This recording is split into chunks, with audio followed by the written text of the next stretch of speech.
Where you belong, like a word in a song, there's a place. It may be hard, but every dream must have a start. It may be hard. There's a time and there's a place. A time for us.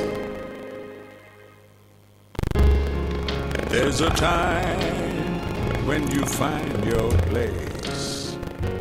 Volkswagen, das Auto. ये है network 18 और आप देख रहे हैं CNBC आवाज।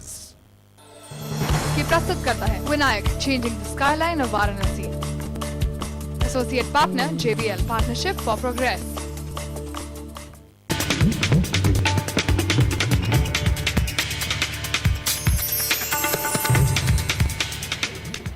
Welcome back. Future cities of India में हम हैं स्पिरिचुअल राजधानी बनारस में।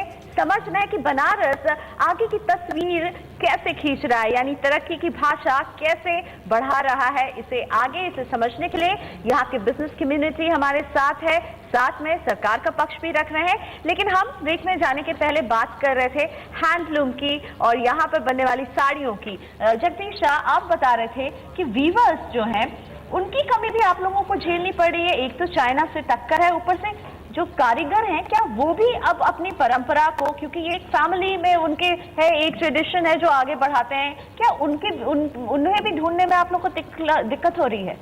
बीच में बनारसी साड़ी का बंदा आया था तो उसमें 75% व्यूवर्स कन्वर्ट हो गए पावरलूम में और 25% व्यूवर हैंडलूम में बच गए। अब हैंडलूम की डिमांड बहुत है, उस कारण हैंडलूम के लिए व्यूवर्स को ढूंढना बहुत मुश्किल है। जो पावरलूम में कन्वर्ट हो गए हैं उनको आज वो अपनी डिजाइन के बल पर बहुत आगे जा रहे हैं। मैं कल वो डिजाइन सूरत कॉपी करेगा और हमारे यहाँ कोई फैसिलिटी नहीं है पावरलूम को फिनिशिंग प्लांट के लिए, प्रोसेसिंग प्लांट नहीं है। तो जब वो पूरे प्रोसेस वो आ जाएंगे, हमारे कंपटीशन करेंगे तो परेशान हम होंगे। हम कब तक भी डिजाइन बदलते रहेंगे उनके लिए, कब तो डिजाइन को काम खेलते रहेंगे। लेकिन हाथ के कारीगरों की कमी क्यों आ रही है? इसलिए कि वो यहाँ चाइल्ड लेबर की पाबंदी हो गई। पहले बच्चे अपने घर में बाप आपके साथ बैठ कर सीख लेते थे, अब वो अपने सीख नहीं पा रहे हैं।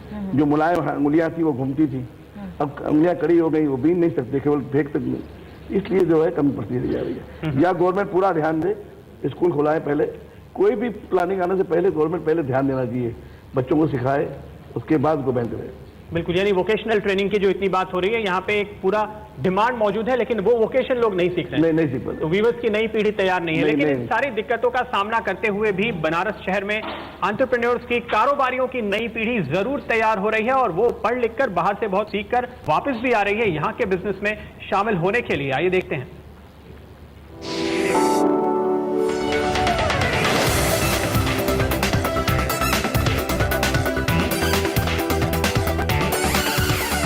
वाराणसी की सबसे बड़ी खासियत है यहाँ पर बहने वाली गंगा, और हम भी गंगा के लहरों पर बात करने के लिए आए हैं बनारस की नई लहर से, यानी नए बिजनेसमैन की वो पौध जो तैयार हो रही है और अपने बरसों पुराने बिजनेस को संभालने के लिए तैयार है या संभाल रही है अपने नए आइडियाज के साथ। ये क्या सोचते हैं बनारस के बारे में, अपने बिजनेस के बारे में, जानते हैं सबसे पहले भागीरथ जलान से, जो कि जलान नाम की डिपार्टमेंटल स्टोर्स, जलान के पूरे रिटेल फॉर्मेट को संभाल रहे हैं, नई पीढ़ी है। तो भागीरथ, आपसे जानना चाहेंगे, आपने सच में सोचा था वापस बनारस आएंगे पढ़ाई वढ़ाई करके, या बाहर ही रहने का इरादा था? नहीं, मैं तो हमेशा से ही मैंने यही सोचा था कि बनारस वापस आएंगे। जब मैं यूके में अपना MBA कर रहा था तो मुझे लोग पूछते थे अब तो तुम्हें यूके में रहने का मन कर रहा होगा। मैंने बोला नहीं, मुझे यूपी प्यारा है।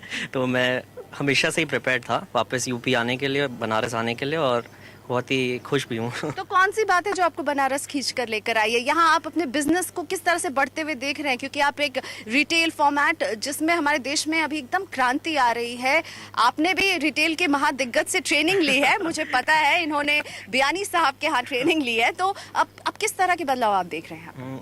यहाँ पे देखिए कई तरह के बदलाव देखने को मिल रहे हैं। एक अमिताभ बच्चन जी ने एक लाइन कही थी कि किसी भी प्रोग्राम में आप जाओ तो सबसे पीछे बैठना, उनके पिताजी ने कहा था। तो तो किसी ने पूछा क्यों, तो बोले कि कोई उठाएगा तो अब इससे आगे ही बिठाएगा।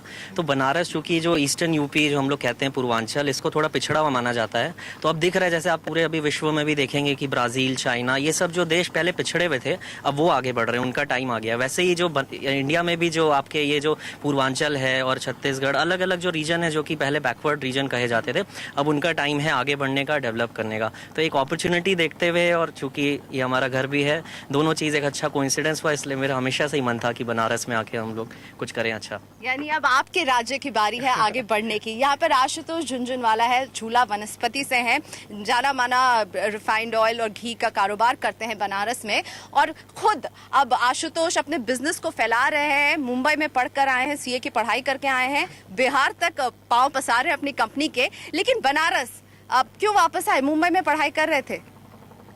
बनारस में डेवलपमेंट दिख रहे थे, काफी ग्रोथ पोटेंशियल दिख रहे थे, बस यही कारण था जो कि मैं बनारस आ गया। आप ऐसा महसूस करते हैं कि यहाँ बड़ी कंपनियों के लिए जगह है इस छोटे शहर में, बड़े ब्रांड से बड़ी कंपनी? यहाँ पे सर्विस सेक्टर की बहुत जरूरत है अभी, यहाँ पे मेडिकेयर की जरूरत है, यहाँ पे एजुकेशन की जरूरत है, यहाँ पे टूरिज्म बहुत फ्लरिश कर सकता है।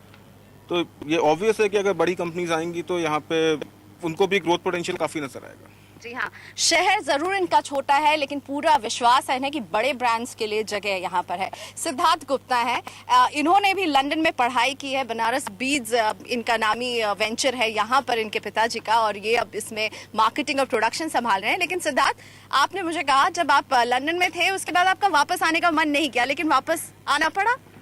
एक तो मैं I am the only son, अकेला लड़का हूँ, तो एक ये मॉरल रिस्पॉन्सिबिलिटी भी थी वापस आने की, प्लस हम लोगों का ग्लास बीड का बिज़नेस है, और मैंने इसमें वहाँ पर भी देखी कि काफ़ी अच्छी ग्रोथ है, और यूएस में भी इसकी काफ़ी डिमांड बढ़ी। तो फिर मैंने आके अपने फादर का ये बिज़नेस ज्वाइन किया उनके साथ में, और आज बहुत खुश हूँ कि आज मैं बनारस में हूँ। और बनारस की जो सबसे ख़ास बात ये है कि भले ही यहाँ पर अच्छी जगह ही नहीं है घूमने फिरने की, लेकिन आपके यहाँ पर दोस्त बहुत अच्छे हैं, और इसकी वजह से आपकी सोशल बॉन्डिंग बहुत अच्छी है। बाजार और व्यापार के लिहाज से अगर देखा जाए तो बनारस में आपको कितना दम दिख रहा है? बनारस में बहुत ज़्यादा पोटेंशियल है। एक तो सबसे अच्छी बात है कि हम लोग बी सिटी से बिलोंग करते हैं, तो यहाँ का लेबर बहुत चीप है। आप अगर जैसे चाइना और ब्राज़ील जैसे ये जो ब्रिक कंट्रीज़ हैं, इसके साथ जब आप कॉम्पीट करते हैं तो आपको इकोनॉमिकली वाइबल होना पड़ता है, और इसी वजह से हम लोग चाइना को कंपटीशन दे पा रहे हैं, क्योंकि हमारा लेबर आज भी चाइना से बहुत कम है, और एक ये बहुत ही इंपॉर्टेंट फैक्टर है ये। चलिए अब बात करते हैं जेडी ग्रुप ऑफ कंपनीज के राजेश शाह की। बनारसी साड़ियों का इनका व्यापार है। अब अपने पिताजी के इस कारोबार में ये प्रोडक्शन और मार्केटिंग का हिस्सा संभाल रहे हैं। ऑस्ट्रेलिया से पढ़ाई करके आए आप राजेश, मन था वापस आने का, यहीं रहने का?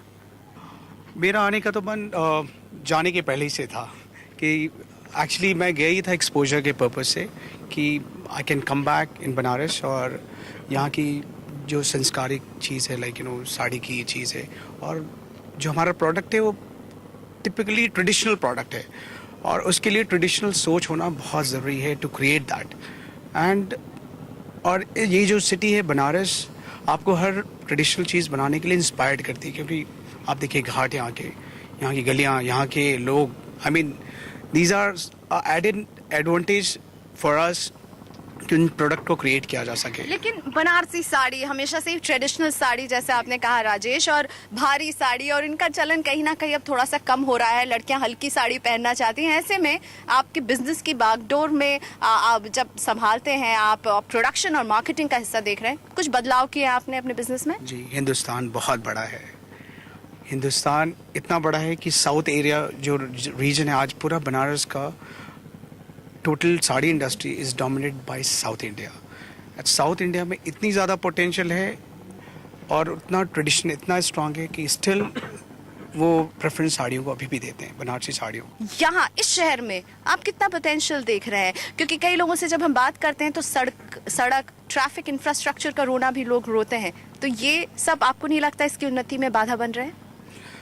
जी, थोड़ी उन्नति में बाधा बन रहे हैं, बट नाउ गवर्नमेंट थोड़ा इस विषय पे ध्यान दे रही है, इस चीज़ों पे। और जिस हिसाब से आपने कहा यहाँ पे कुछ नहीं है, यहाँ पे वाकई कुछ नहीं है, तो इस पोटेंशियल है यहाँ तो सिटी में।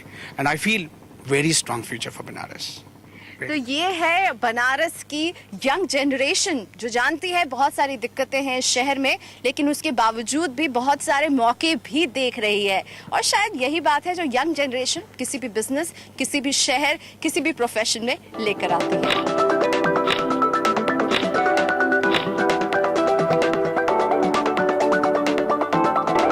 नई पीढ़ी एक नए उत्साह के साथ तैयार है सारी चुनौतियों का सामना करने के लिए। वक्त है इजाजत लेने का हमारे एक्सपर्ट से। शाह साहब, हिमांग और वर्मा साहब, आप सभी का बहुत बहुत शुक्रिया इस चर्चा में शामिल होने के लिए। लेकिन आप कहीं जाएगा नहीं, क्योंकि बनारस की पहचान इसलिए भी है क्योंकि सदियों से लोग यहाँ विद्या के लिए आते हैं और अब भी नए नए कोर्सेज के लिए आ रहे हैं। यहाँ का चाहे इंजीनियरिंग हो, मेडिकल हो, लॉ हो, मैनेजमेंट हो, सभी को जाना जाता है देश भर में। तो यहाँ के एजुकेशन पर चर्चा होगी एक छोटे से ब्रेक के बाद।